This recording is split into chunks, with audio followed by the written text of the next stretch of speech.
Okey, Assalamualaikum warahmatullahi wabarakatuh. Assalamualaikum warahmatullahi wabarakatuh. Uban Apa tadi. abang Ustaz Wan? Baik lah. Nampak beza rambut Baik, uban juga. baik. Alhamdulillah. Bismillahirrahmanirrahim. Alhamdulillah. Wassalatu wassalamu ala Rasulillah wa ala alihi wa sahbihi ajma'in. Jadi dengan izin Allah Subhanahu wa taala kita diberikan kesempatan untuk berjumpa dalam sesi hari ini. Saya rasa ini Alhamdulillah. mungkin sesi pertama saya dengan Ustaz Ridwan Bakar kot, kalau tak silap. Pertama. Pertama. Yang Baik. yang pertama. InsyaAllah. Ya, jadi sebenarnya sesi ini adalah siri ketiga ataupun sesi ketiga kita punya perbincangan kritis. Yang mana kali pertama dulu kita mulakan dengan Ustaz Abu Hafiz daripada Bersatu, kemudian Ustaz Jailani daripada PAS, dan sesi ketiga ini dengan Ustaz Ridwan Abu Bakar, Ahli Jawatan Kuasa Amanah Pusat. Kita pertama sekali terima kasih banyak-banyak Ustaz kerana Sama-sama. sudi datang bersama dengan kita untuk soal jawab pada hari ini. Terima kasih Cumanya juga. saya nak jelaskan sedikit sebelum kita mulakan ni, kita punya soal jawab ni dia mungkin agak berbeza sikit dengan yang selalu diadakan, yang mana dia bersifat lebih kritis. Jadi kerana itu saya nak minta jasa baik Ustaz untuk kalau boleh Ustaz bersetuju dengan dua syarat kita pada hari ini, insya-Allah. Ya. Iaitu syarat pertama, tajuk perbincangan kita adalah amanah bukan telunjuk DAP. Maka saya berhak untuk tanya mana-mana soalan yang berkaitan sama ada secara langsung ataupun tak langsung dengan tajuk kita. Okey Ustaz, syarat pertama. Boleh. Ya. Okey, okey. Baik. Dan syarat yang kedua, syarat yang kedua, kalaulah pada bila-bila masa saya rasakan ada percubaan daripada Ustaz untuk tak nak jawab, melarikan diri, untuk pusing-pusing, untuk pergi ke tempat lain, maka dalam keadaan itu saya akan potong dan kembalikan Ustaz kepada tajuk perbincangan kita supaya kita boleh khususkan kepada benda yang kita nak bincang. Boleh Ustaz, syarat kedua? Boleh, boleh insya-Allah tak lari. Baik. Baik, sebenarnya dia lebih baik sebab banyak sangat di luar sana orang tertanya-tanya, tersoal-soal, orang macam tak pasti tentang pendirian amanah. Jadi hari ini mungkin kesempatan yang terbuka untuk Ustaz, tak luas, kesempatan yang terhad berdasarkan soalan-soalan yang ditanya untuk menjawab apakah sebenarnya yang menjadi persoalan haters, orang yang membenci, orang yang suka, orang yang bersifat prejudis terhadap amanah. Jadi ini mungkin peluang untuk Ustaz jawab banyak soalan yang terbuku di hati orang lain. Jadi, boleh kita mulakan Ustaz Ridwan? Boleh insya-Allah. Baik, saya nampak Ustaz Ridwan permulaan ni nampak sangat cool, sangat relax. Saya hampir-hampir terlupa bahawa Ustaz Ridwan ada satu sisi yang tegas, yang mana kita semua kenal lah. Sisi tu yang paling tegas, mungkin gambaran paling tegas tu kita lihat dalam Muktamar PAS dahulu ketika mikrofon dirampas. Jadi, tapi hari ni kita nampak Ustaz Ridwan agak cool, relax. Baik, kita teruskan. Soalan yang pertama, Al-Fadhil Ustaz Ridwan. Saya nak tahu, di mana bermulanya konflik kelompok kedua dalam PAS ini sehingga yang membawa kepada perpecahan dan penubuhan Parti Amanah. Walaupun dia ambil alih Parti Pekerja-Pekerja dahulu, jadi kita namakan penubuhan lah. Kita tak nak tahu tentang sejarah penubuhan tu sendiri, kita tahu tarikh dan sebagainya, tapi soalan saya tentang bibit-bibit perpecahan dalam PAS bermula di mana? Silakan Ustaz. Bismillahirrahmanirrahim. Assalamualaikum warahmatullahi wabarakatuh. Ustaz Fatul, Ustaz Salman, tuan-tuan yang saya hormati sekalian. Kalau bertanya berkaitan dengan apa dia menjadi bibit-bibit permulaan kepada kelompok yang kedua dalam PAS yang akhirnya keluar daripada PAS dan menubuh amanah, saya menyebut pada kami ada tiga perkara yang menyebabkan kepada penubuhan amanah ini. Yang pertama, apabila pemikiran yang kita sebut sebagai pemikiran yang hulu, pemikiran yang agak keras, kembali di arus perdana PAS pada sekitar tahun 2013, 2014 begitu. Apabila lahirnya pemikiran yang agak keras, yang agak meletakkan kebenaran itu hanya kepada kelompok yang tertentu, dan pada waktu itu sudah ada bibit-bibit untuk memusuhi orang yang mempunyai pandangan yang kedua di dalam arus perdana PAS. Ini yang pertama.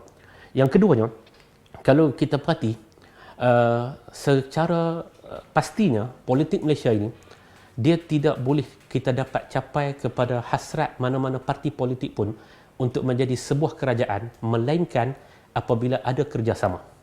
Dan 2013-2014 itu telah bermula satu bibit dalam PAS untuk keluar satu kata-kata pada waktu itu, kalau kita nak menjadi kelompok yang sebagai kelompok pemenang, maka pada waktu itu kita perlu bersendirian. Maka lahirlah hasil daripada yang ditanam sejak daripada kekalahan Pakatan Rakyat pada tahun 2013, dan pada waktu itulah lahir pandangan yang menyatakan kita perlu bersendirian, dan akhirnya dalam muktamar Dewan Ulama PAS pada tahun 2015 yang diadakan di Dewan Datuk Fadil Noor di KUISM, College Universiti Islam Zulkifli Muhammad di Kuala Lumpur. Pada waktu itu telah diputuskan supaya PAS memutuskan hubungan tahalufnya dengan DAP, dan PAS juga perlu memutuskan dalam muktamar setelah itu yang diadakan di Alor Star Kedah, PAS perlu memutuskan tahaluf siasinya dengan PKR. Jadi ini yang kedua. Jadi saya nak potong sikit Ustaz sebelum Ustaz sambung. Sebenarnya dalam muktamar PAS pada 3 hari bulan Jun untuk memutuskan hubungan dengan DAP, tapi Ustaz mungkin tak ceritakan bahawa sebelum itu lagi, di mana pada bulan Mac lagi 3 bulan sebelum, DAP telah memutuskan hubungan dengan Presiden PAS. Jadi di mana pendirian pendukung amanah pada ketika itu. So pada saya tak melihat dia masalah PAS. Dia bermula dengan DAP memutuskan hubungan dengan Presiden PAS pada bulan Mac, dan diikuti pada bulan Jun di mana dalam muktamar Dewan Ulama memutuskan untuk putuskan hubungan dengan DAP. Ya. Jadi bukan PAS yang mulakan. Ya.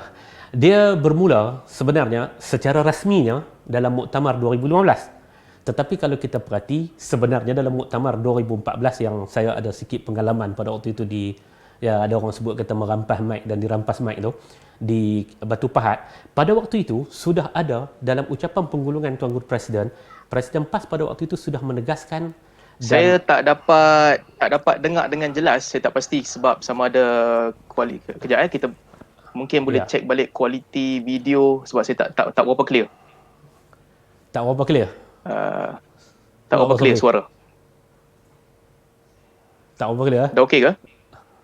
Okey, Ustaz, kalau boleh Ustaz ulang semula poin tadi tu. Okey. Kalau kita perhati 2014 dalam muktamar di Batu Pahat, pada waktu itu dalam penggulungan yang disampaikan oleh Presiden PAS, beliau telah menyebut tentang keperluan untuk PAS berada secara sendiri. PAS perlu keluar daripada gabungan Pakatan Rakyat. Dan pada waktu itu, yang paling panas pada waktu itu adalah berkaitan dengan pertukaran Menteri Besar Selangor pada waktu itu. Lalu, Presiden PAS sudah bercakap tentang keperluan untuk PAS duduk secara sendiri dan PAS perlu keluar daripada Pakatan Rakyat. Jadi, pada saya bibit kenapa akhirnya amanah ini diwujudkan, kerana PAS sudah mengambil tindakan untuk tidak meraihkan suasana politik Malaysia yang pada waktu itu. Kalau siapa pun untuk sampai kepada kejayaan mengambil pemerintahan, dia perlu untuk menjadi sebahagian daripada mana-mana gabungan. Sama ada gabungan yang ada pada waktu itu di pihak kerajaan, Barisan Nasional, ataupun gabungan di pihak pembangkang pada waktu itu, Pakatan Rakyat. Okey, dan yang ketiganya, wallahu a'lam, kalau kita perhati dalam penyebab kepada terkeluarnya perkara itu adalah apabila berlakunya istilah yang mungkin boleh kita gunakan adalah gugur setandan. Jadi, pemikiran yang selain daripada pemikiran arus perdana PAS pada waktu itu, mereka telah jatuhkan secara setandan daripada PAS, daripada kepimpinan PAS dalam muktamar yang telah diadakan di Kuala Selangor pada waktu itu tahun 2015. Dan kita kena tahu pada waktu itu memang dia berlaku dalam bentuk dua pemikiran. Seakan-akan anda kena duduk dalam memilih untuk berada dengan kelompok A yang menjadi pemenang pada waktu itu, ataupun dalam kelompok B yang kalah pada waktu itu. Sehingga kita tahu ada di kalangan jawatan kuasa. Kalau boleh saya nak balik semula sebelum kita pergi cerita kemudian tu, cerita sebelum tu, bermula pada bulan Mac. Saya nak balik kepada soalan tadilah yang saya masih belum jumpa jawapan. Bulan Mac, Kanun Jenayah Syariah Kelantan diluluskan di Dewan Undangan Negeri Kelantan. Kemudian bulan Mac juga rentetan daripada itu, DAP memutuskan hubungan dengan Presiden PAS. Maksudnya bukan dengan PAS, dengan Presiden PAS, mungkin dengan timbalan Presiden mereka masih lagi berhubung. So saya nak tanya Ustaz, di mana pendirian pemimpin-pemimpin amanah pada hari ini pada ketika itu, bersama Presiden PAS ataupun bersama DAP sebelum lagi muktamar pada bulan Jun? Ya, sebab tu saya tarikkan kembali kepada muktamar 2014. 2014 sudah ada bibit-bibit daripada Presiden PAS pada waktu itu untuk menjadi pihak yang sendiri, tidak nak mengeluarkan diri daripada Pakatan Rakyat pada waktu itu. Itu yang pertama. Dan yang keduanya, DAP hanya mengeluarkan kenyataan untuk memutuskan hubungan dengan Presiden PAS setelah semua insiden-insiden ini berlaku, termasuklah insiden Batu Pahat yang bukan sekadar mereka meletakkan gelaran yang tak baik kepada pihak lain dalam komponen Pakatan Rakyat, bahkan pada waktu itu lahirnya istilah dua barwa dan juga broker yang dirujuk kepada dua wakil rakyat PAS pada waktu itu, iaitulah saudara Syahri Syunib dan juga Hasnul. Bila berlaku, DAP menyebut kata kita memutuskan hubungan dengan Presiden PAS, di mana kedudukan dan mana pendirian pemimpin-pemimpin amanah pada waktu ini. Mereka bersama dengan PAS pada waktu itu. Mereka bersama dengan PAS. Tetapi apa kaedahnya? Kaedahnya adalah untuk berunding. Kaedahnya adalah untuk berunding, untuk bawa ke meja musyawarah dan sebagainya. Tetapi dalam banyak keadaan, Presiden mengambil tindakan. Tapi ketika itu, saya tak lihat ada mana-mana ucapan tegas daripada mana-mana pemimpin amanah, sama ada Khalid Samad ataupun Hanifah Maidin ataupun Mat Sabu sendiri yang mempertahankan Presiden pada ketika itu. Bahkan DAP memilih untuk berkawan dengan kumpulan B ini dan meminggirkan Presiden PAS. Ketika itu saya tak melihat kritikan terbuka daripada mana-mana pemimpin amanah. Okey. Siapa kata tidak ada kritikan terbuka pada waktu itu? Dia ada kritikan dalaman dalam mesyuarat PAS Pusat yang beberapa keputusan. Jadi Ustaz yang kata tak ada lah, sebab Ustaz kata ada kritikan dalaman. Artinya kritikan terbuka tak ada terhadap DAP. Dan pada waktu itu kan dalam PAS diajar, dan dalam mana-mana organisasi pun diajar untuk dibawa segala kalau berlaku pertembungan pandangan dan sebagainya, dibawa kepada meja perundingan. Dan itu yang telah dibuat.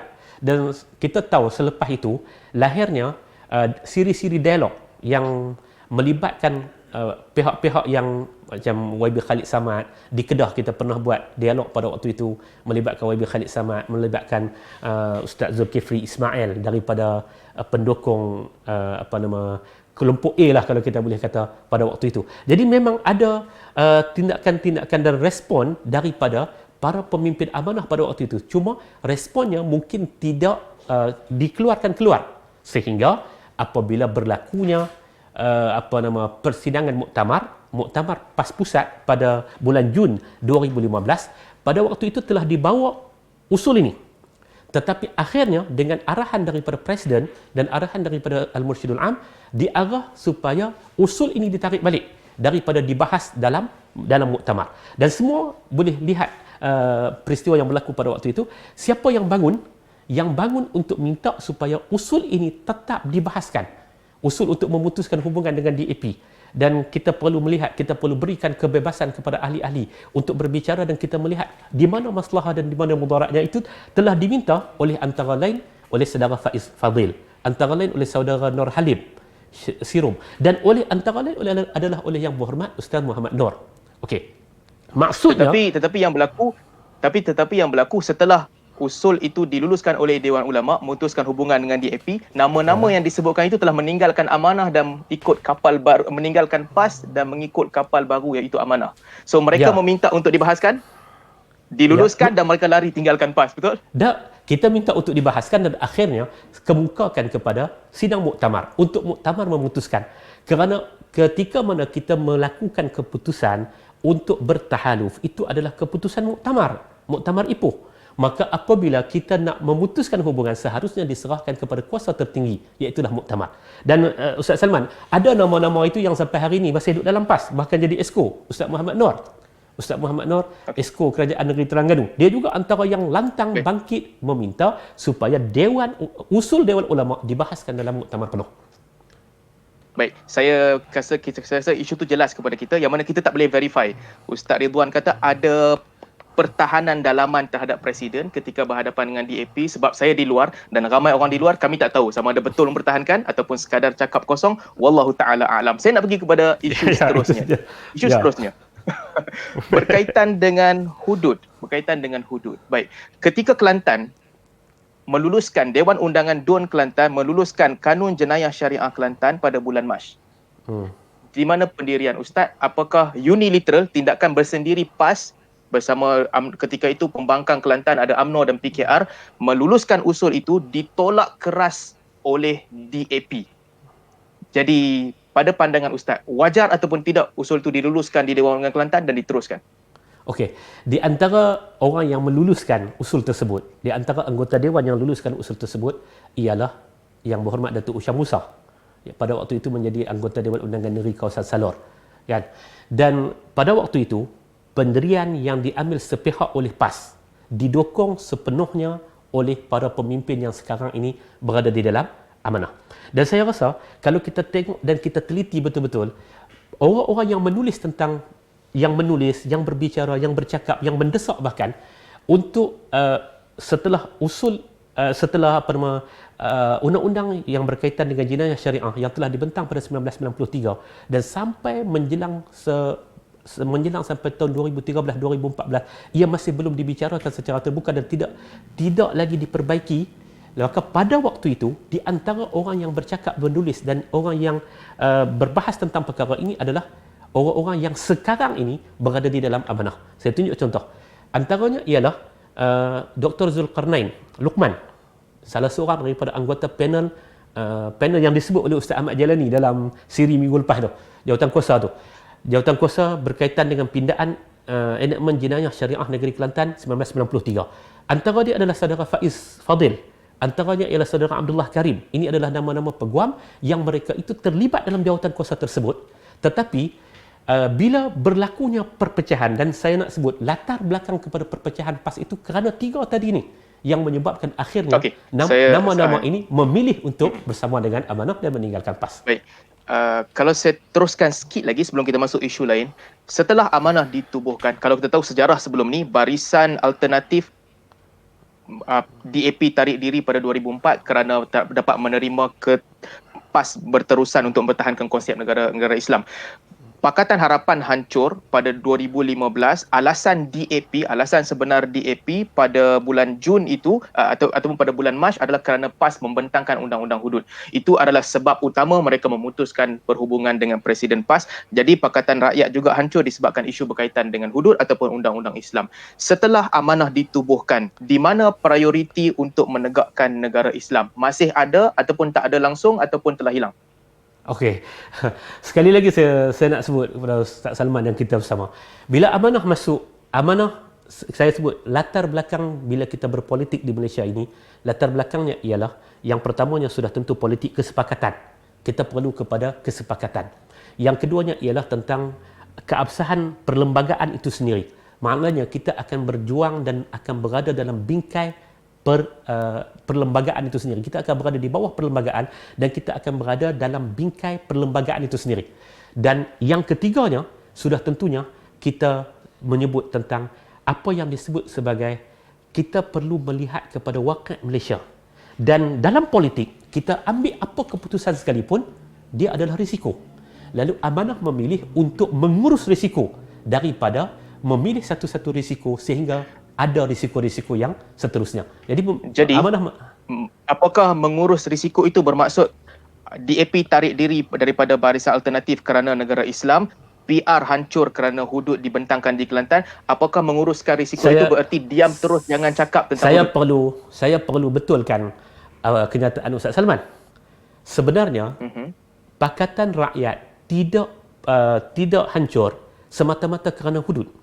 Tetapi Pakatan Rakyat itu hancur kerana yang lebih asas lagi, apabila berada dalam perundingan, apabila kita berada dalam satu kesepakatan, kita berada dalam satu perjanjian di bawah nama Pakatan Rakyat, tetapi dalam masa yang sama, kita telah PAS pada waktu itu telah mengadakan perhubungan di luar daripada Pakatan Rakyat.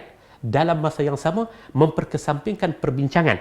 Saya ambil contoh berkaitan dengan calon Menteri Besar Selangor, Darul Ihsan pada waktu itu. Telah dibuat keputusan dalam mesyuarat. Isunya saya melihat kesan langsung yang menyebabkan DAP memutuskan hubungan dengan Presiden PAS, DAP dan PKR Sabah memutuskan hubungan dengan PAS. Ini adalah kesan langsung daripada Kanun Jenayah Syariah Kelantan dibentangkan. Jadi kesan langsung, artinya ini adalah kemuncak dan ini berlaku menyebabkan putusnya hubungan. Tidak. Kita kena melihat kepada semua kronologi yang berlaku di antara tahun 2013 sehingga tahun 2015. Dia bermula daripada ketidakpuasan hati tentang perundingan sepihak yang dilakukan oleh PAS, dan juga dalam beberapa keadaan PAS tidak berjaya untuk meyakinkan rakan tahaluf terhadap apa yang nak dilakukan oleh PAS secara sepihak. Jadi sebenarnya itu yang lebih besar. Sebenarnya, kalau saya boleh, kita boleh bersetuju, kalaulah kita boleh bersetuju bahawa rentetannya panjang, tapi kemuncaknya pembentangan kanun jenayah syariah Kelantan, betul? Sudah tentu sebagai sebuah parti politik, semua parti politik akan mencari di mana-mana selekoh untuk dia mengambil kesempatan. Dan sebenarnya dia bukan selekoh. Dia bukan selekoh. Pada 15 hari bulan, kanun jenayah syariah Kelantan dibentangkan. 24 hari bulan DAP Sabah putuskan hubungan, 30 hari bulan DAP putuskan hubungan dengan Presiden PAS. Ia kesan langsung. Dan saya sebut itu sebenarnya selekoh yang asbab yang diperlukan pada waktu itu. Setelah tidak berjaya untuk menguruskan perbincangan-perbincangan dalaman yang berlaku. Perbincangan dalaman, kalau kita kata video yang masih ada sekarang ni, video yang masih ada sebagai contoh, pengurusi jawatan kuasa dakwah negeri Kelantan, Esko Kerajaan Negeri Kelantan, Ustaz Nasruddin Daud, dia pernah menyebut tentang perbincangan panjang yang telah berlaku di antara jawatan kuasa teknikal ini dengan pimpinan DAP yang dilakukan di banyak tempat. Dan sementara sudah tentu, kerana sebagai sebuah parti politik, sudah tentu dia ada kepentingan politik terhadap pengundinya. Dan pada waktu itu juga mungkin saya boleh panjangkan, termasuk keputusan unilateral DAP untuk meluluskan pilihan raya tempatan di Pulau Pinang yang tidak dipersetujui oleh PKR dan PAS. Itu juga tidak tepat. Sama. Sebab meluluskan artinya dia perlu bawa kepada Dewan. Dia perlu dibahaskan di Dewan dan dia perlu diluluskan di Dewan. Sedangkan kerajaan tempatan ini sampai selepas Pakatan Harapan 2018 dia masih dipolemikkan kerana dia masih belum berlaku satu enactment. Dia belum enactment. Dia betul-betul hanya sebagai cadangan sepihak yang dilakukan oleh DAP, kemudian dimasuk, dan kita semua tahu melalui convention ahli-ahli majlis, convention PBT yang telah diadakan di Putrajaya pada tahun 2019 awal, telah diputuskan melalui ucap tama dan juga resolusi untuk menangguhkan pemilihan jawatan kuasa ahli-ahli majlis pihak berkuasa tempatan ini melalui pilihan raya. Jadi dia masih belum ada enactment. Dia menjadi sebahagian. Baik, saya jelas isu itu. Saya nak pergi jauh sikit daripada Undang-Undang Negara Islam hubungan dengan PAS. Kita tinggalkan PAS. Kita bincang tentang amanah sekarang. Baik, soalan seterusnya. Isu kaitan antara DAP dan juga amanah, soalan yang mungkin dijangka oleh ramai orang. Saya nak cerita tentang, kalau kita balik sedikit tentang isu berkaitan dengan Dr. Zakir Naik. Pada September 2018, ketika itu kemuncak di mana Timbalan Ketua Menteri Pulau Pinang Ramasamy mengkritik Dr. Zakir Naik dan pemimpin-pemimpin Hindu dalam Pakatan Harapan mengkritik. Menteri Agama Dr. Mujahid pada ketika itu mengeluarkan kenyataan bahawa dakwah Zakir Naik yang mencaci agama lain tidak sesuai. Dakwah Zakir Naik yang mencaci agama lain tidak sesuai diamalkan di Malaysia. Baik, itu September 2018. Tetapi pada bulan Mac 2019, Dr. Mujahid berpandangan bahawa dakwah Dr. Zakir Naik adalah merupakan satu inspirasi dan semoga dakwahnya akan diperteguhkan. Saya nampak satu konteks kerana pada bulan Mac ini dekat-dekat dengan tarikh pilihan raya kecil N27 rantau, jadi mesti memenangi undi orang Melayu. Jadi katakanlah dakwah Dr. Zakir Naik adalah satu inspirasi dan kita memperteguhkannya. Tetapi pada September 2018, saya melihat Menteri Agama pada ketika itu mengikut flow pemimpin Hindu DAP untuk turut sama mengkritik Dr. Zakir Naik. Saya nak tanya, di mana pendirian sebenar? Okey. Yang pertama, apa yang berlaku pada September 2018? Ketika itu saya masih sebagai pegawai tugas-tugas khas kepada Yang Berhormat Menteri Agama pada waktu itu, Dr. Mujahid. Saya masih berada di sana. Di Putrajaya saya sebagai pegawai tugas-tugas khas. Dan apa yang dikut oleh akhbar pada waktu itu adalah kenyataan yang disalahfahami daripada ucapan yang telah disampaikan oleh Dr. Mujahid dalam satu perasmian. Kalau tak salah ingatan saya, majlis itu berlaku di UKM, kalau tak salah ingatan saya. Dan setelah itu, Dr. Mujahid telah mengeluarkan satu kenyataan dan telah mengadakan kunjungan hormat kepada Dr. Zakir Naik dan telah mengadakan pertemuan dan sebagainya. Apa yang dimaksudkan oleh Ustaz Dr. Mujahid pada waktu itu bukan berkaitan dengan konten dakwah Zakir Naik itu menjadi sebagai punca pada pecah belah, menghina agama lain dan dia tidak merujuk kepada Dr. Zakir Naik, tetapi dia menyebut tentang realiti Malaysia. Dan kita tahu falsafah yang dibawa oleh Dr. Mujahid apabila beliau berada di Jabatan Perdana Menteri Hal Ehwal Agama, iaitu beliau menyebut tentang rahmatan lil alamin sebagai falsafah, maqasidus syariah sebagai aplikasi, dan kita mengharapkan output daripada kedua-dua yang digabung ini, kita akan melahirkan satu model Malaysia, model berfikir Malaysia, model berpolitik Malaysia dan sebagainya. Dan dia menyebut dalam konteks Malaysia. Dalam konteks Malaysia, kalau kita mengadakan program-program yang mencaci agama lain dan sebagainya, itu tidak sesuai dalam konteks Malaysia. Dan beliau tidak menyebut kepada kepada konten dakwah yang dibawa oleh Dr. Zakir Naik itu. Dan kita juga seharusnya kena saya ada sikit lagi, seharusnya juga kita fahami, kalau kita perhati dalam pentadbiran sudah tentu liku-liku perjalanan untuk sampai kepada keputusan akhir itu dia akan jadi pelbagai dengan kenyataannya dengan sebagainya. Tapi apa keputusan akhirnya?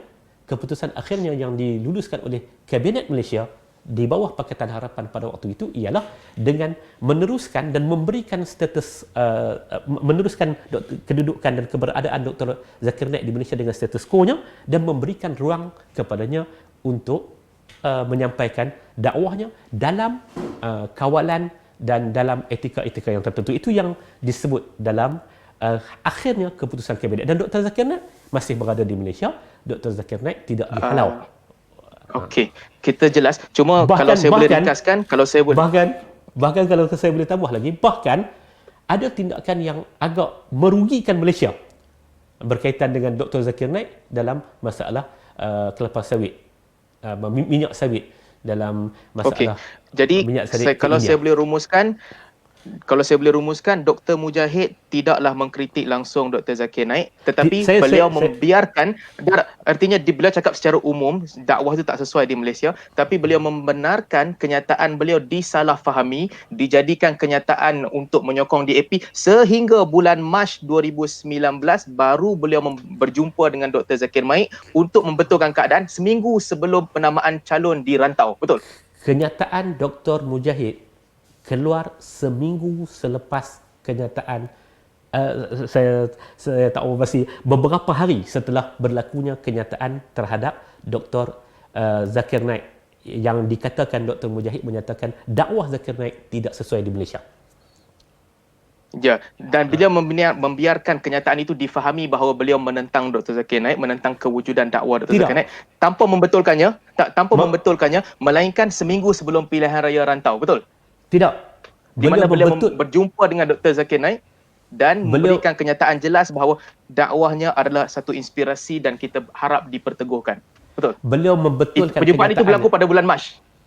Beliau membetulkan kenyataannya setelah beberapa hari kenyataan itu disalah lapor oleh pihak media.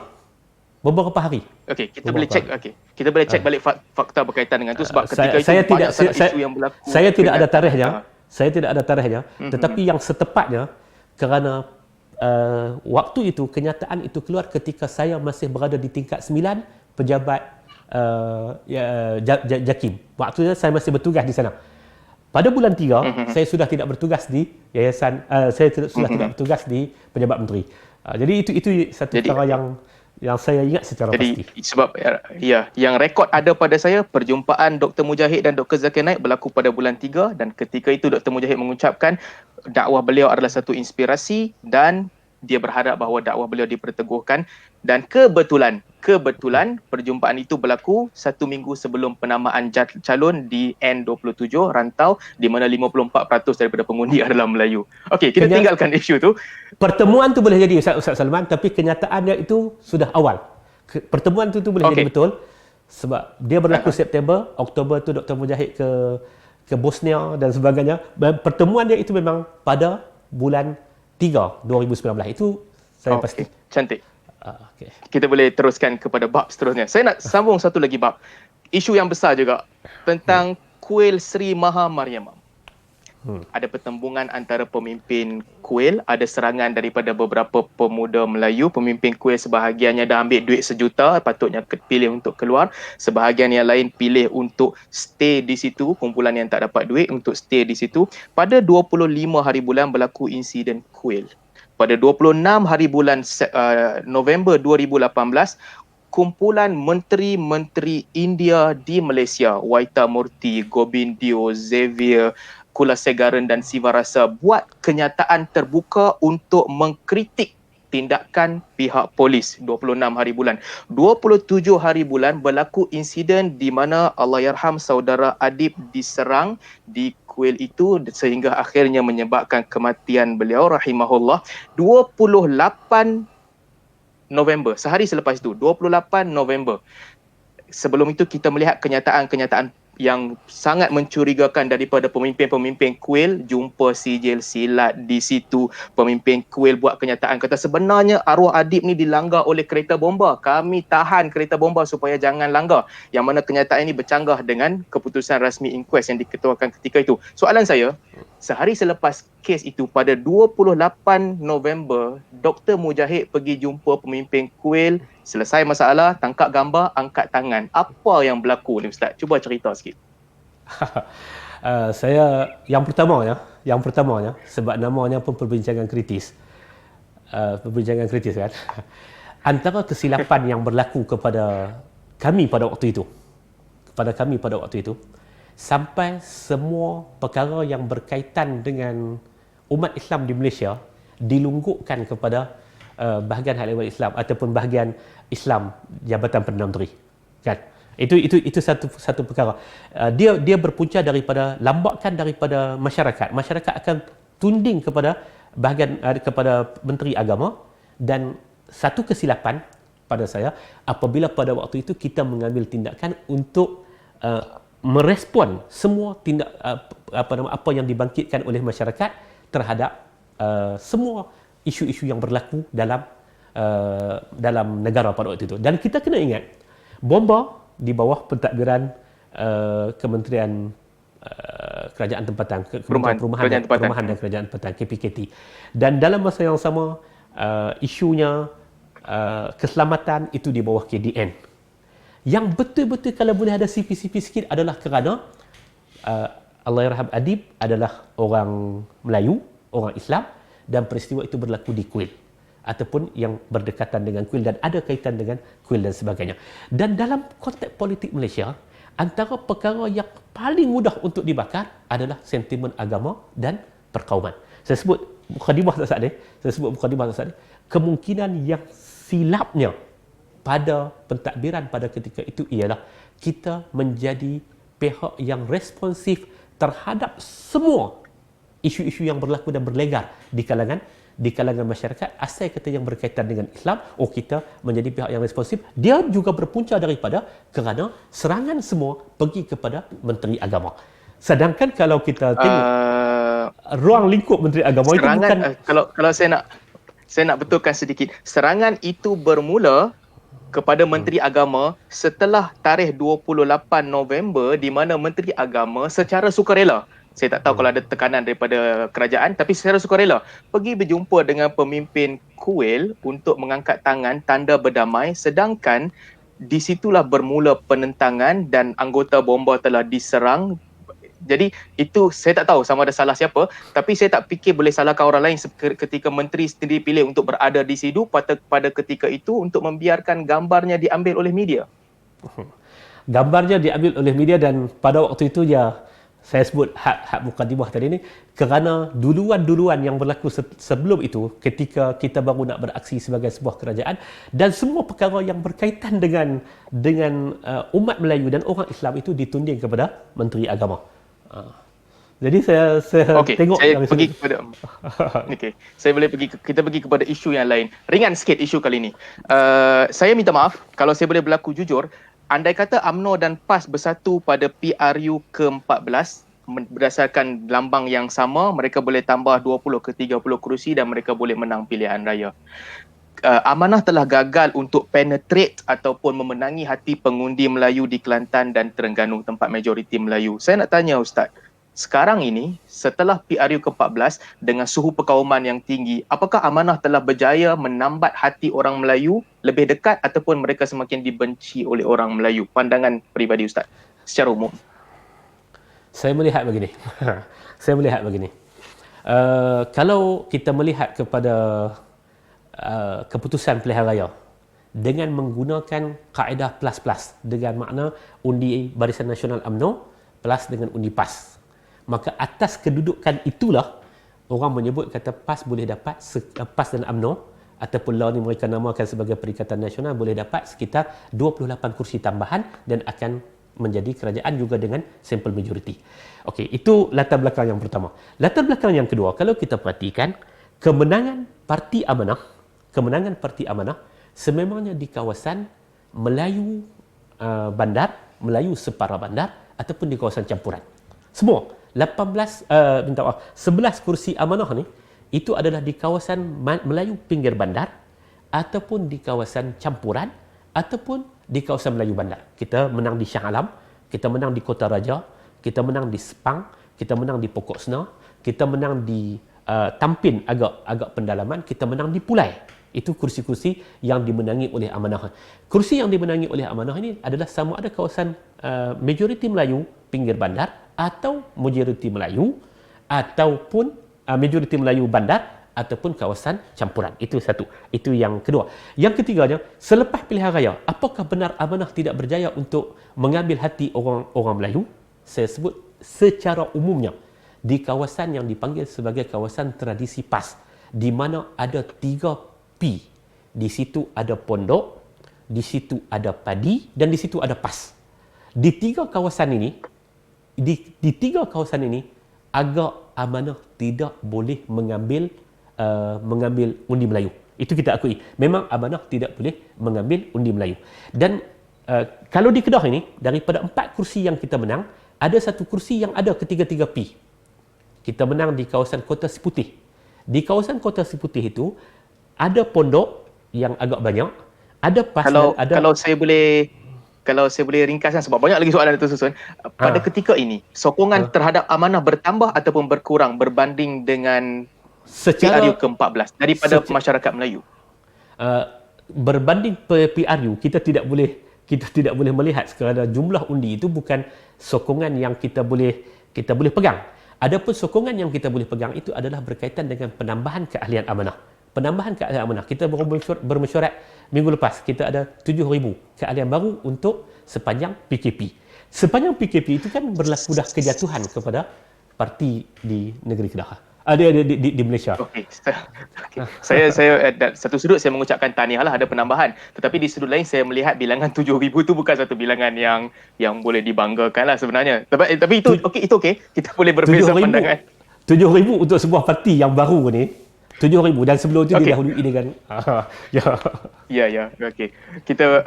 Saya nak pergi kepada soalan yang lebih panas. Dalam PH, ketika PH memerintah, saya melihat banyak kenyataan-kenyataan berbau perkauman yang dikeluarkan oleh ramai orang. Orang Melayu keluarkan, orang Cina keluarkan, orang India keluarkan. Tidak terkecuali pemimpin-pemimpin PH. Dan dalam banyak keadaan kita melihat pemimpin bersatu telah kehadapan ketika itu, belum lagi jadi krisis, mengkritik balas. Ketua Pemuda Bersatu, Ketua Armada Bersatu mengkritik Waita Murti. Dan kenyataan-kenyataan sebegini banyak. Kula Segaran kata mereka lah pendatang, kita bukan pendatang pada Julai 2018. Lim Guan Eng kata PAS dan UMNO declare war kepada non-Muslim, mensasarkan perang. Kemudian apabila dikritik katanya tak, bukan mensasarkan perang, sebenarnya targeting sahaja. Komeng mengatakan kalau PAS dan UMNO dibiarkan memerintah, negara Malaysia akan menjadi Taliban state. Saya melihat pemimpin bersatu dan sebahagian PKR mengkritik balas kenyataan-kenyataan begini. Tetapi saya tak melihat ada kritikan daripada pimpinan Amanah. Sebaliknya, apabila membahaskan isu Guan Eng dan Komeng, Khalid Samad berkata bahawa adalah normal untuk melihat reaksi sebegitu daripada mereka. Komen Ustaz. Okey, saya mula dengan komen Khalid Samad dulu. Adalah normal untuk melihat reaksi begitu daripada mereka. Kerana Ustaz Salman bersebut tadi, reaksi itu adalah reaksi kepada PAS. Reaksi kepada PAS berkaitan dengan negara Taliban. Reaksi kepada PAS berkaitan pengisytiharan menjadikan PAS itu sebagai targeting dan sebagainya, itu adalah reaksi kepada PAS. Memang normal untuk reaksi kepada PAS yang seumpama itu. Kerana kita kena adil, Ustaz. Kita kena tengok juga kenyataan-kenyataan yang dikeluarkan oleh PAS, sama ada terhadap DAP, terhadap Amanah ataupun terhadap PH secara keseluruhannya. Itu yang pertama. Kalau kita boleh berhenti sekejap sebab saya ada masalah, saya tak berapa dengar sikit. Kita stop sekejap. Kalau dah okey, kita sambung balik beberapa saat.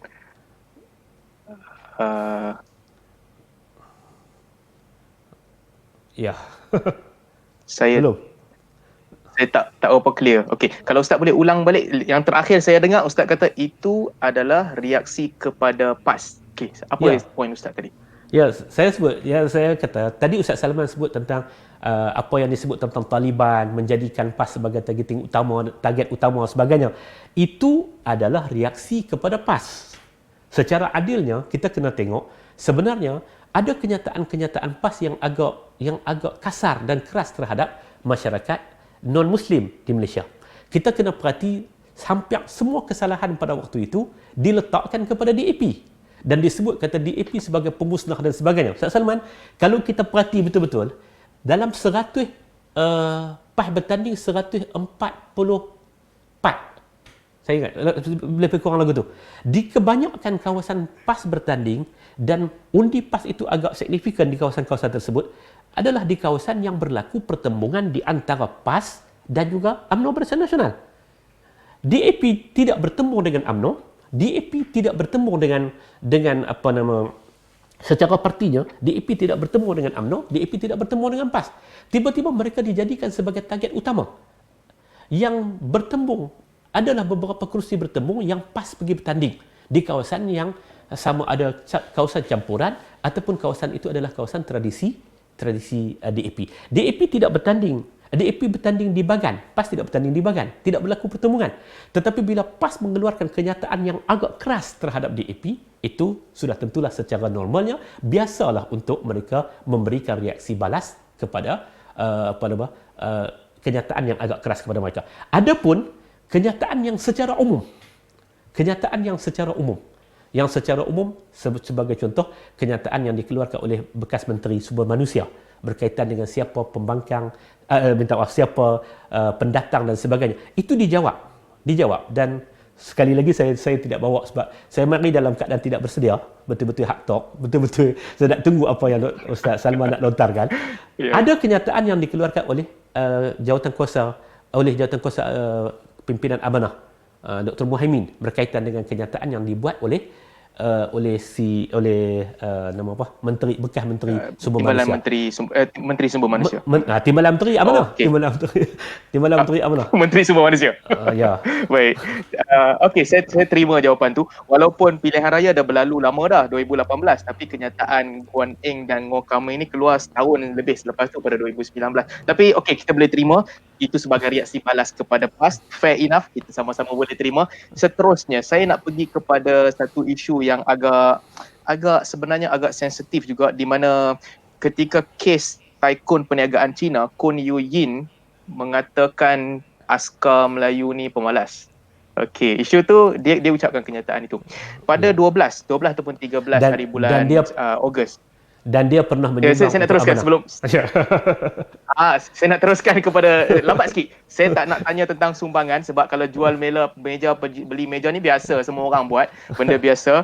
Soalan saya, kenapa Menteri Pertahanan ambil 4 hari setelah isu tu heboh, diperkatakan ramai orang lawan kritik, sampai setelah Yu Yin ni minta maaf sendiri, setelah 4 hari barulah Menteri Pertahanan pada ketika itu keluar sebagai hero, katakan ini kenyataan yang jijik, orang yang menghina tentera adalah musuh kita. Setelah 4 hari isu berlalu, setelah tukang ucap tu dah pun minta maaf, setelah timbalan Menteri Pertahanan Cintong dah kritik 3 hari lebih awal, di mana pergi Menteri Pertahanan 4 hari ni? Saya tak pasti di mana Menteri Pertahanan pergi pada waktu itu. Cuma yang saya boleh jawab, dan ini kita kemukakan kepada beliau, kita tanya kepada beliau. Beliau menjawab, kata dia perlu mengeluarkan kenyataan ini dalam pertemuan rasmi, dan sebab itulah ucapannya itu adalah ucapan dalam satu acara upacara tentera sebagai satu kalau tak salah yang diadakan di Mindah, pertemuan dengan angkatan tentera ataupun sebagainya lah, dalam satu pertemuan itu. Dan pertemuan itu dia ingin mempertegaskan di situ siapapun yang mempersoalkan berkaitan dengan akar bangsa dan kepentingan bangsa yang dimaksud adalah bangsa Malaysia, ataupun membicarakan persoalan tentang ini aparat-aparat keamanan yang menjaga dan menaungi Malaysia ini, itu adalah musuh negara. Dan ya sudah tentu setelah itu dia memohon kemaafan dan sebagainya. Masa 4 hari yang diambil, kalau alasan yang diberikan oleh bekas Menteri Pertahanan, saya pernah tanya soalan ini kepada beliau dan beliau menyebut kerana beliau memilih untuk menyatakan pernyataan penting penolakan ini melalui program rasmi Angkatan Tentera. Okey, jelas. Sebab memang betul beliau menyebutkan ketika majlis rasmi bersama dengan di Kementerian Pertahanan pada ketika itu. Tapi sama ada alasan itu boleh diterima ataupun tidak, itu bukan urusan kita. Tapi kita mendengar dan itu bukan urusan kita. Diberikan. Dia sudah menjadi sejarah. Dia sudah menjadi sejarah. Ya. Baik, soalan berikutnya Ustaz. Saya nak tanya sikit. Suhu perkauman meningkat di bawah kepemerintahan PH pada ketika itu. Apakah ini salah persepsi semata-mata ataupun pengurusan isu yang salah di pihak PH sendiri? Di mana PH gagal menunjukkan mereka memahami kepentingan, perasaan dan juga pergolakan jiwa yang ada dalam masyarakat Melayu pada ketika itu. Ustaz Salman, boleh dikatakan alasan dan boleh dikatakan jawapan. Terserahlah nak sebut apa-apa. Apa yang sering kita sebut, kita sebut kata apa yang diistilahkan sebagai daulah terpendam. Dan daulah terpendam ini berada di institusi penerangan negara. Ini sepanjang 22 bulan di antara perkara yang kita terpaksa hadapi. Kita terpaksa hadapi dan kita nak manage kedudukannya. Dan sekali lagi, sekiranya Pakatan Harapan dapat semula, sama ada pilihan raya yang ke-15 ataupun pada melalui undi tidak percaya ataupun apa, itu boleh bincang lain kali. Saya kata antara perkara yang mesti kita sensitif adalah berkaitan dengan isu penerangan ini kena diserahkan kepada bangsa Melayu, kepada pemimpin Melayu. Dan ini di antara yang kita sebut secara terbuka. Kita sebut dalam banyak tempat. Ini di antara perkara yang telah kita melakukan kesilapan. Silap kita apabila kita memberikan portfolio penerangan ini kepada orang yang bukan Melayu. Itu yang pertama. Yang keduanya, kita boleh mengaku kata dari segi jentera kerajaannya bagi bertindak bagi pihak kerajaan pada hari itu telah gagal kita urus kerana kewujudan deep state, kewujudan daulah terpendam ini. Yang keduanya kerana orang yang membangkitkan isu tersebut itu dibuat secara terencana dan mereka berada dalam UMNO dan PAS. Sehingga dalam semua keadaan kita berdepan dalam dua situasi. Ketika kita sedikit lemah dalam menguruskan kewujudan deep state di Kementerian Penerangan, dalam masa yang sama kita pula berdepan dengan kerana dua benda ni, benda yang cukup mudah untuk dibakar. Sentimen agama dan juga sentimen bangsa ini. Sampai semua perkara dikaitkan dengan agama dan bangsa. Saudara tengok, lah ni daripada studio kita ini ke rumah arwah adib hanya sekitar dalam 7-8 km ya. Duduk dalam parlimen yang sama. Ketika isu arwah adib itu diambil oleh pihak yang pada waktu itu menjadi pembangkang, dibakar seakan-akan dia tidak berlaku pembelaan kepada arwah adib dan sebagainya, dibakar sebegitu. Berlaku ungkapan yang pada waktu itu Islam terhina itu tidak boleh dicerakinkan, disebut secara sepintas lalu Islam terhina. Dan ketika ini dalam masa saya melihat okey, tapi sebenarnya ketika itu sehari selepas insiden kita ada Waita Murty, Gobindio, Xavier, Kulasegaran, Siva Rasa dan Dr. Mujahid semua pergi ke Tok Kong menunjukkan solidariti. Sebab itu orang marah. Yang ada hanya Zuraidah saya ingat ketika itu mengeluarkan kenyataan untuk simpati terhadap Adib. Simpati Dan kepada Zuraidah Adib, pun dah lari pergi masuk PN. simpati kepada Adib juga keluar daripada pelbagai pihak. Saya sebagai pemimpin kecil, saya pada hari pengkebumiannya saya hadir. Esko Kerajaan Negeri Kedah, Datuk Dr. Ismail hadir, dan ramai juga hadir pada waktu itu. Sahibul Samahah, Datuk Mufti Perlis juga hadir untuk bahkan daripada menyambut jenazahnya, sehingga kita tunggu sebagai kebersamaan dan solidariti kita dengan keluarga arwah Adib. Itu memang kita buat. Tapi saya nak sebut kepada dia, kalau kita tengok yang lain, isu-isu tentang bagaimana Islam terancam di Malaysia, umat Islam berada dalam keadaan, isu Arak sebagai contoh, isu Oktober Fest sebagai contoh dan sebagainya. Itu bagaimana reaksi yang dibuat oleh para pembangkang ini, seakan-akan mereka tidak memahami realiti kemalaysiaan itu, dan mereka hantam sehantam-hantamnya. Dan hari ini saya bagi Ustaz, okey.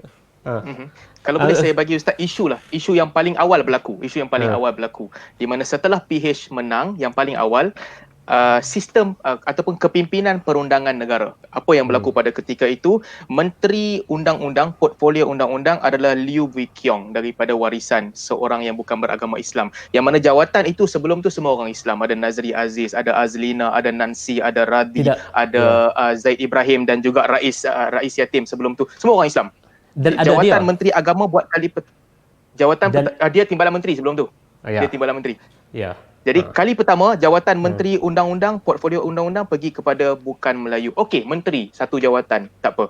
Yang kedua, jawatan Peguam Negara buat kali pertama juga pergi kepada bukan Melayu semenjak tahun 60-an dulu, mungkin British yang orang putih yang pegang jawatan tu, buat kali pertama pergi kepada bukan Melayu dan bukan pegawai kerajaan, kepada Tommy Thomas. Okeylah, ada dua, satu menteri, satu peguam negara. Yang ketiga, lantikan pertama Ketua Hakim Negara dilakukan atas nasihat Perdana Menteri kepada Di-Pertuan Agong kepada Richard Malunjum.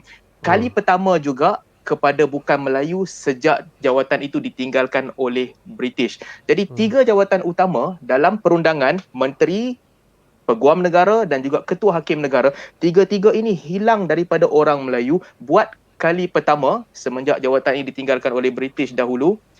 Macam mana orang Melayu tak terasa? Tiga jawatan utama sistem perundangan telah hilang daripada orang Melayu kepada orang lain. Jadi saya menampak bahawa ada sebab yang menyebabkan mereka merasa tidak tenteram. Minta jawapan Ustaz. Okey. Yang pertama, kalau kita perhati betul-betul, sebenarnya Kementerian Undang-Undang ataupun Menteri di Jabatan Perdana Menteri Hal Ehwal Undang-Undang ini, dia bukan satu kementerian utama. Pada asasnya. Maksudnya dia bukan satu kementerian yang cukup popular di kalangan masyarakat Melayu. Masyarakat Melayu, dia lebih rapat dengan Kementerian Pertanian. Dia lebih rapat dengan Kementerian Pembangunan Luar Bandar. Dia lebih rapat dengan kementerian-kementerian yang seumpama ini. Dan kita kena akui, dan itu pilihan yang telah diambil oleh Parti Amanah untuk berada dalam Pakatan Harapan. Dan apa itu Pakatan Harapan? Pakatan Harapan ialah sebuah gabungan yang kita duduk dalam keadaan kita semua adalah Malaysia. Kita saling tumpang menumpang, kita saling tampung menampung, kita bukan bersaing di dalam Pakatan Harapan. Ini satu soalnya, dan asasnya Parti Amanah Negara menyebut kita ingin menjadi sebuah parti Malaysia. Sebuah parti Malaysia, dan setiap pemegang IC Malaysia itu mempunyai hak dan wewenang untuk berada di sana, di mana-mana posisi ini. Ya, kita akui bahawasanya ada beberapa jawatan dan timbalan menteri, penahada dan sebagainya lah. Jawatan-jawatan ini yang secara umumnya tidak pernah dipegang oleh orang-orang yang tidak pernah dipegang oleh orang-orang yang bukan Melayu. Yang dalam banyak keadaan dipegang oleh Melayu. Dan saya tak mau ulang apa yang disebut oleh alasan-alasan tentang kenapa Tommy Thomas, kenapa kepakaran dia diperlu dalam isu 1MDB dan sebagainya. Saya tak mau ulang itu. Tapi secara umumnya saya nak sebut kata, demikian pilihan yang telah kita ambil, iaitulah untuk memberikan berasaskan kepada kelayakan dan keutamaan, berasaskan kepada merit dalam masa yang sama.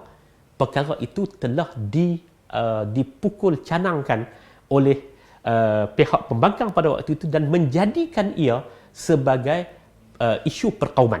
Seakan-akan berlaku penjajahan, seakan-akan berlaku dengan mereka tidak melihat kepada asasnya mereka itu adalah sebagai warga negara. Saya tahu ini jawapan yang sudah tentu tidak akan memberikan kepuasan kerana saya tidak duduk dalam pentadbiran pada waktu itu, tapi saya memikul apa yang kita kata sebagai gabungan kita bersama dengan Pakatan Harapan, dan asas gabungan kita dengan Pakatan Harapan ialah berkaitan dengan merit dan apa keutamaan yang perlu kita buat. Jawapan Perdana Menteri pada waktu itu adalah kerana keperluan Tommy Thomas dalam mengendalikan isu 1MDB. Sebagai. Okay, kalau saya tak nak panjangkan lagi tentang isu tu. Kalau saya jadi Perdana Menteri pada waktu itu, mungkin berbeza. Kalau saya jadi Perdana Menteri pada waktu itu, mungkin keputusannya adalah berbeza. Baik. Saya nak masuk sedikit, mungkin kita di hujung-hujung sebelum kita berhenti, tentang perkauman sendiri. Saya melihat bahawa orang Melayu di Malaysia ini sebenarnya mereka sangat menerima kewujudan kaum lain, di mana semua parti politik, sama ada Perikatan Nasional, Pakatan Harapan ataupun Barisan Nasional sebelum ini, mereka memasukkan kelompok bukan Melayu, parti bukan Melayu, walaupun parti itu tak kuat. Contohnya dalam PN sekarang, di MCA dan NIC ni memang hampir-hampir tak wujud, tapi dia diterima, dipujuk, dibawa masuk. Demikian juga dalam PH, menerima DAP dan pemimpin-pemimpin bukan beragama Islam. So ini menunjukkan bahawa masyarakat Melayu ataupun orang Islam ni adalah masyarakat yang sangat menerima, inklusif, menerima kewujudan orang lain. Sekolah jenis kebangsaan dibenarkan untuk sekian lama. Syarat minta kerja mesti boleh cakap Mandarin ataupun Cina. Orang Melayu jarang bising tentang ini, kecuali kadang-kadang perniagaan dikuasai oleh orang Cina. Rumah ibadat orang India hampir 10 kali ganda, mungkin saya salah tentang fakta, tapi berkali-kali ganda lebih banyak daripada masjid dan surau. Public figure yang bukan Melayu, bukan Islam, sangat banyak mereka famous. Ahli sukan, tukang masak, mereka diterima.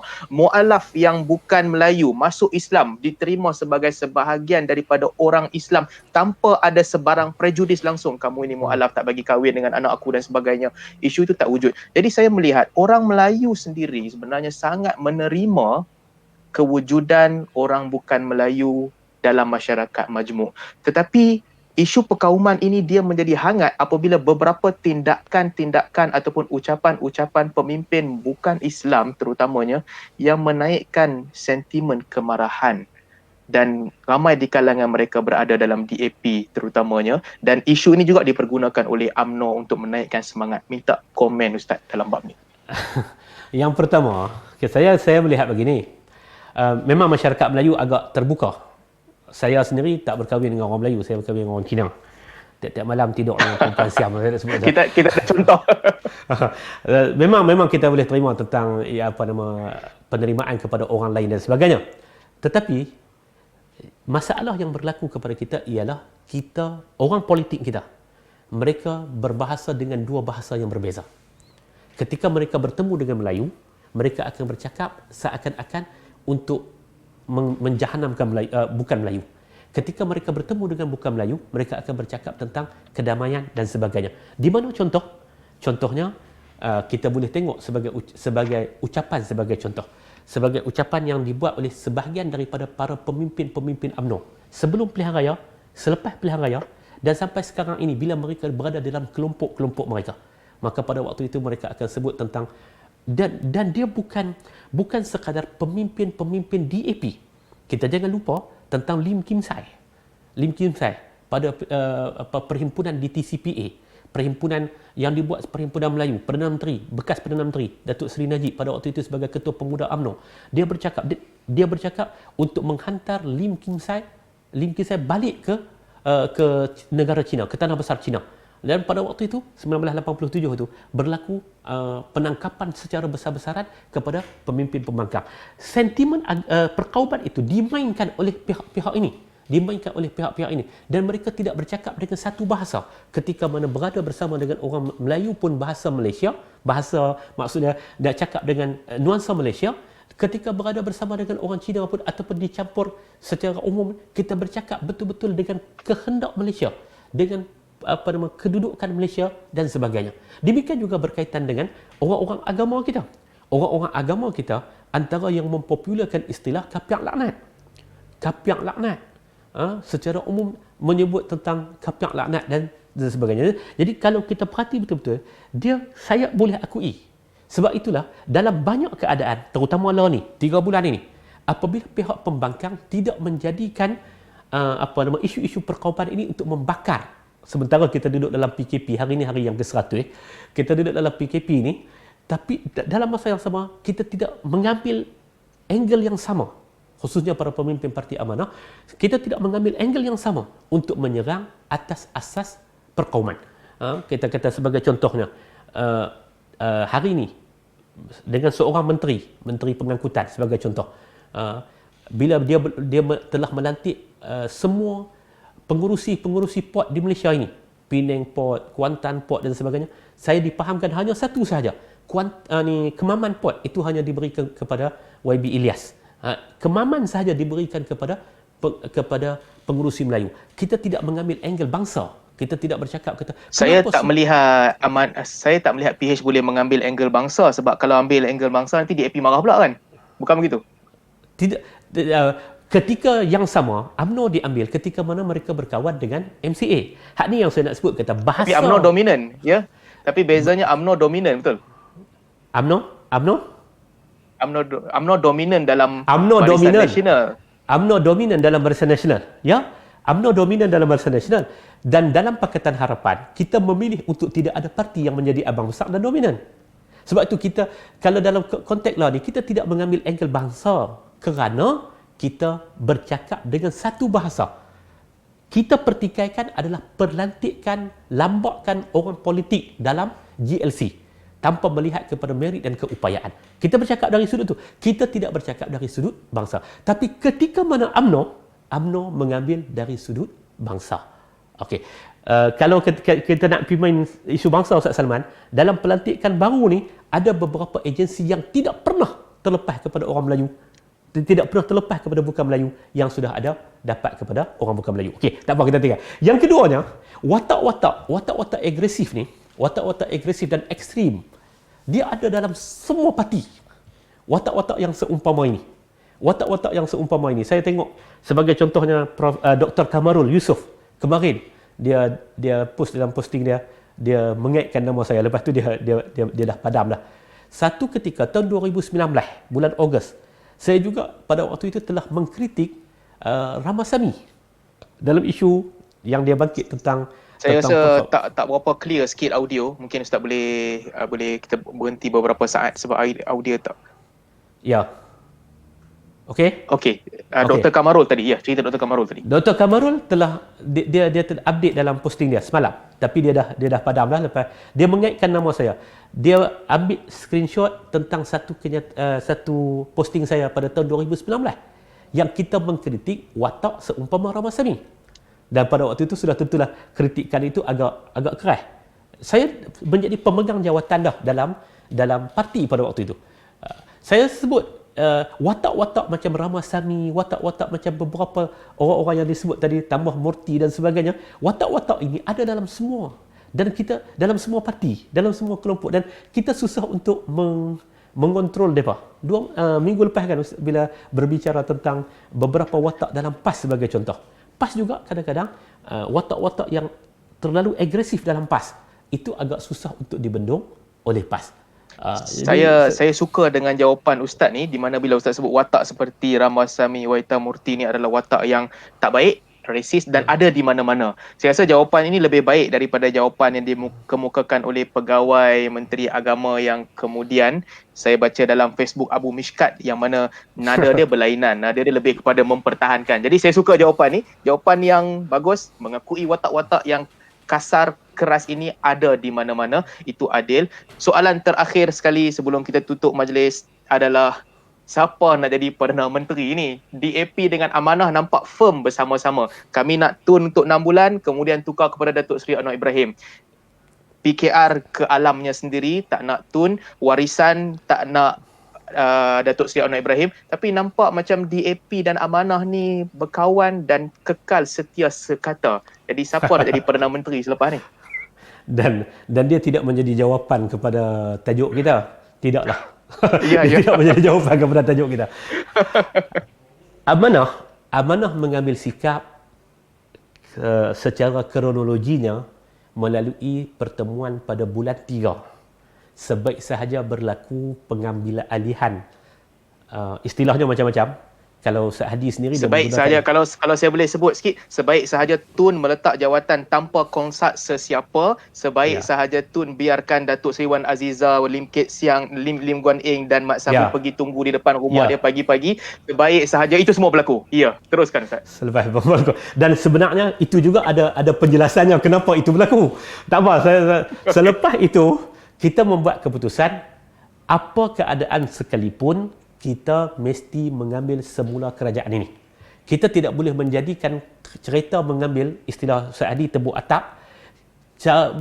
Kaedah mengambil kerajaan melalui tebuk atap, melalui perundingan dan pembelian wakil-wakil rakyat ini tidak boleh kita benarkan. Kerana kita akan mematikan demokrasi dan mematikan minat orang untuk memilih itu pada masa-masa yang akan datang. Latar belakangnya Ustaz Salman sebut, saya ingat ketika buat program dengan Pro Media Tajrid juga, kata kemenangan Pakatan Harapan ditunggang oleh semua pihak. Betul Ustaz Salman? Betul? Ustaz Salman juga pernah sebut benda ditunggang oleh semua pihak. Jadi secara umumnya dalam masa 3 tahun Pakatan Harapan, setahun sebelum menjadi kerajaan, dan pada waktu itu sudah tentu kita akan berdepan dengan kita baru nak melalui proses ta'aruf dan sebagainya, dan kita baru nak terbiasa dan sebagainya. Tiba-tiba di celah itu telah dibuat satu duluan yang tidak baik, mengambil kerajaan melalui tebuk atap. Lalu kita buat keputusan pada bulan Mac bahawasanya apa keadaan sekalipun usaha untuk mengembalikan mandat rakyat ini mesti dimulakan, dan Amanah berpegang di situ.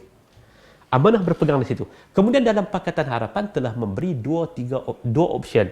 Optionnya adalah sama ada Datuk Seri Anwar Ibrahim dan Mukhris, dan ternyata itu tidak capai kepada jumlah dan angkanya. Maka ada option yang kedua. Option yang kedua itu ialah dengan Dr. Mahathir sebagai Perdana Menteri dan juga Datuk Seri Anwar Ibrahim sebagai Timbalan Perdana Menteri. Lalu Amanah nak bermula dengan cuba melihat kepada option yang kedua. Itu. Jadi Amanah dia bukan isu kita bersama dengan DAP dan sebagainya. Keputusan itu adalah keputusan Pakatan Harapan. Sama ada kita nak pergi kepada option yang pertama dan tak boleh. Dan tak boleh tu ya, apa yang berlaku dalam perundingan, kawan ni tolak, kawan ni tak boleh terima, itu biasa dalam perundingan. Kita cuba nak berpindah kepada option yang kedua. Dan option yang kedua itu nampaknya juga tidak disenangi oleh Datuk Seri Anwar Ibrahim. Kalau dan juga PKR. Okey. Seterusnya apa dia? Seterusnya kalau kita tengok kenyataan kesemua pihak, akhirnya kita tetap akan balik, kecuali Tun Mahathir, kita akan kembali kepada meja rundingan untuk melihat kepada kenyataan mengembalikan mandat rakyat.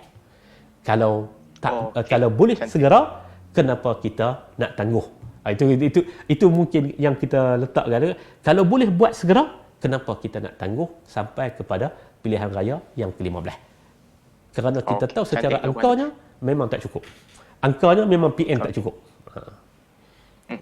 Jadi saya ada banyak soalan sebenarnya bila masuk bab ni, terutamanya tentang keabsahan tebuk atap ataupun kelalaian sendiri. Banyak soalan tapi waktu mungkin tak mengizinkan kita tahap lebih daripada sejam bersiaran. Saya mengucapkan banyak-banyak terima kasih kepada Al-Fadhil Ustaz Ridwan bersama-sama kongsi sudut pandang daripada Amanah, sebab Amanah ni terdedah kepada terlalu banyak fitnah, kritik, tribulasi, terutamanya daripada masyarakat Melayu. So saya harap sedikit sebanyak jawapan Ustaz ni mungkin boleh membuka minda orang yang mendengar dan juga menjawab beberapa persoalan yang berlegar-legar. Saya doakan yang terbaik untuk kejayaan politik Ustaz, insya-Allah di masa hadapan. Saya tak nak doakan Amanah dapat balik PH dapat balik kerajaan. Saya tak tahu mana lebih baik, PN ataupun PH, wallahu alam. Tetapi Ustaz, saya doakan kejayaan politik yang lebih baik. Insya-Allah doakan. Terima kasih juga kepada Terima kasih bersama-sama. Ya. Kita jumpa lagi insya-Allah masa akan datang. Jangan seriklah kalau kokok kita jemput lagi ke lepas ni. Kita tengoklah. kita tengok reaksi Spy ni macam mana. Terima kasih banyak. Okay, terima kasih banyak. Sekian. Assalamualaikum warahmatullahi wabarakatuh. Assalamualaikum warahmatullahi wabarakatuh.